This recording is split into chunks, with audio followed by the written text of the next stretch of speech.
Saludos mis mortales favoritos, Amos Hidalgo Acosta por acá y en esta ocasión pues traemos otra entrega más acerca de esta serie Palabras griegas del Nuevo Testamento. En esta ocasión vamos a hablar acerca de una palabra que es muy conocida, muy usada por muchos en el ámbito del cristianismo y la palabra es evangelio. Seguimos utilizando como libro de texto este libro de William Barclay. Muy bien, empecemos. En el griego clásico, nos va a decir Barclay, el uso que se le da a la palabra evangelio es el siguiente. Primero, originalmente significó la recompensa dada a un mensajero por traer buenas noticias. Es decir, que en el uso cotidiano, en el griego, evangelio es buenas noticias. Pero, ojo, aquí hay la connotación no solamente de un mensaje que se da, sino de alguien que está haciendo algo. Particularmente, es un mensajero que está dando las noticias, ¿sí? Tiene esta connotación no solamente del mensaje, sino del mensajero.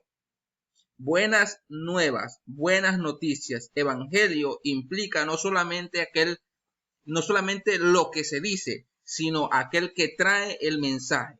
Y eso es importante porque eso es lo que vamos a ver después en la persona de Jesús. Jesús no solamente es el portador del mensaje, él mismo es el mensaje. Muy bien, en el griego clásico nos va a decir Barclay que en esta figura o en esta imagen del mensajero que trae las noticias se utiliza en el segundo libro de Samuel, capítulo 4, versículo 10, en la versión de la Septuaginta. Después significó los sacrificios hechos a los dioses cuando se recibían tales noticias. Es decir, que evangelio o buenas nuevas era esa acción de gracias que hacían las personas cuando recibían una noticia agradable. Entonces ellos en gratitud ofrecían un sacrificio pues a sus dioses, y esta acción de retribución, esta acción de gratitud a los dioses era evangelio, era buenas noticias. Ojo que siempre está implícito como evangelio en el griego clásico no solamente el mensaje, sino ese contexto donde está el mensajero y la reacción de aquellos que reciben el mensaje en gratitud a los dioses. Muy bien, Barclay nos va a decir lo siguiente.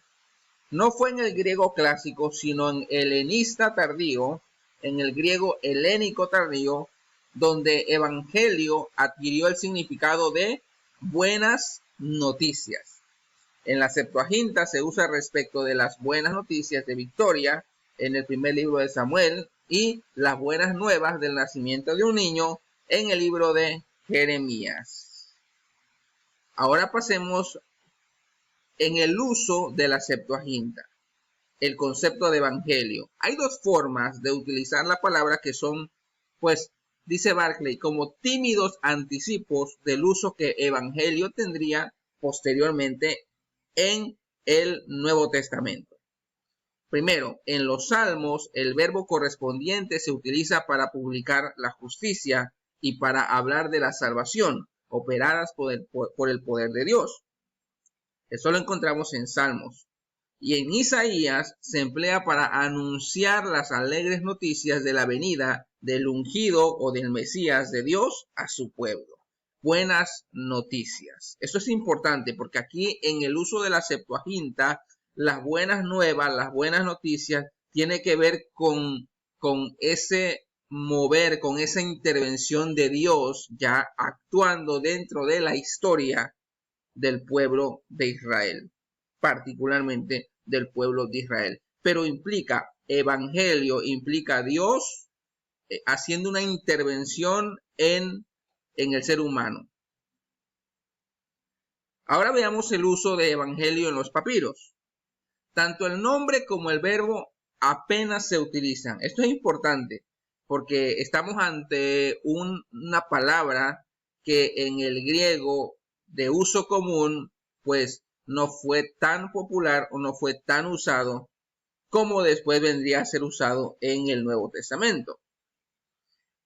El verbo se usa respecto del esclavo que está dando la noticia de victoria de un general, y eso es muy parecido a lo que vimos en el griego clásico del mensajero que lleva buenas noticias. Y el nombre o el sustantivo aparece en una inscripción donde se lee que el nacimiento del emperador romano Augusto era el comienzo de una serie de buenas noticias para el mundo. Y esto vendría a ser un paralelo de lo que encontramos en el Nuevo Testamento con el nacimiento de Jesús. Esas son las buenas nuevas para el mundo.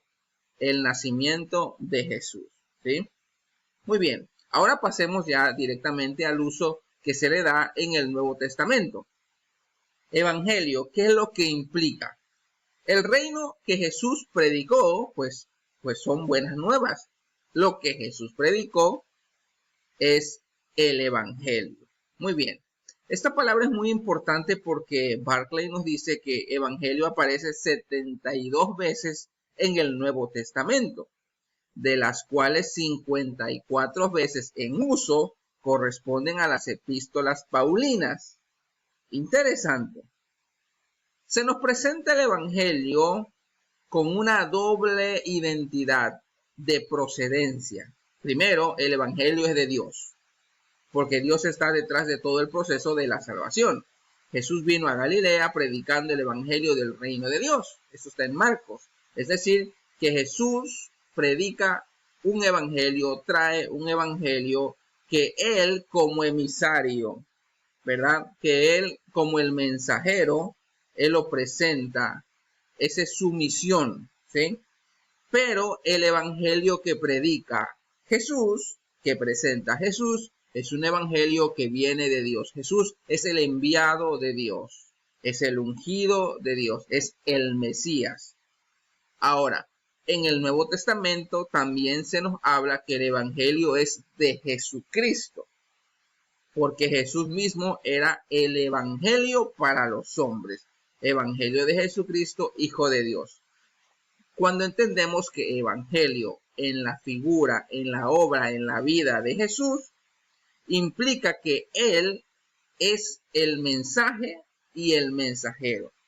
Él es el profeta de Dios y él es el mensaje de Dios, ¿sí? Muy bien.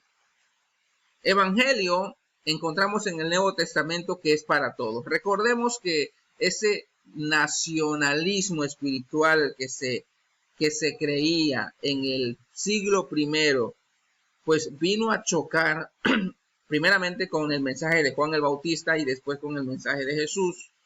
Y que esto pues ya tiene un trasfondo con el mensaje de los profetas. El evangelio es para todos los hombres, no solamente para los que son judíos étnicos, sino para todos aquellos que son insertados en el evangelio, que son insertados en el nuevo pacto a través de Jesucristo. El evangelio es para todos, no para una estirpe, no para un pueblo en particular, sino para todo aquel que cree en Jesús. Dicho sea de paso, Jesús, el verdadero Israel. El evangelio es para todos, esto lo encontramos en Marcos, y es necesario que el evangelio sea predicado ante todas las naciones. Evangelio también se nos presenta en el Nuevo Testamento como una revelación de Dios. Y tenemos allí el ejemplo de Pablo.